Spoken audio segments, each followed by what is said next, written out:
Hello, in front of me I've got MOTOROLA Razr 40 Ultra. In this video I'll show you how to access File Manager.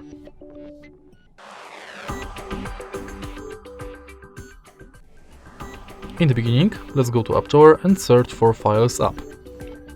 Enter it, and thanks to Files app, you've got access to downloads, images, videos, audio documents and apps. Also, you can check your recent files, collections and internal storage of your smartphone. Then you can use Nearby Share function to quickly send and receive files. And next you can use Clean function to clean junk files from your smartphone. In the end, you can go to Menu, where you've got Trash. Right here you'll find every file you've deleted in past 30 days.